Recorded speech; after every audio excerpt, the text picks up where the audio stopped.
Nagbabalik ang PTV Balita ngayon. Naglabas din ng video ang Philippine Coast Guard kaugnay sa matagumpay na resupply mission ng AFP para sa BRP Sierra Madre sa Ayungin Shoal kahapon, kung saan pilit na namang lumapit ang 4 na barko ng China Coast Guard. Sa isang kuha, makikita na ilang lipa na lang ang layo ng sasakyan ng PCG sa isa sa mga barko ng China. Makikita rin sa isang drone shot ang pagbuntot nila sa mga barko ng Pilipinas. Ayon sa PCG, bukod sa mga barko ng China Coast Guard, kabilang din sa mga nagtangkang mangharang ang 4 na sasakyan ng Chinese Maritime Militia. Sa kabila niyan, maayos namang na-eskorta ng BRP Cabra at BRP Sindangan ng PCG ang resupply boats hanggang sa barating ang BRP Sierra Madre. Sa ibang balita, kinilala ng Philippine Coast Guard ang kabayanihan at dedikasyon sa tungkulin ni Coast Guard Petty Officer 3rd Class Ponciano Nisperos.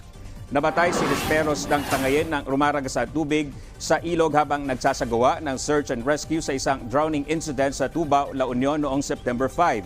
Dumalaw sa burol ni Nisperos si PCG Commanding General Artemio Abu, kung saan sumaludo pa ang general sa mga labi ng namatay.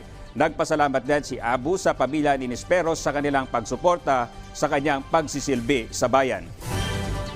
At yan ang mga balita sa oras na ito. Para sa iba pang updates, i-follow at i-like kabe sa aming Facebook at Twitter sa @PTVPH. Ako po si Dominic Almelor.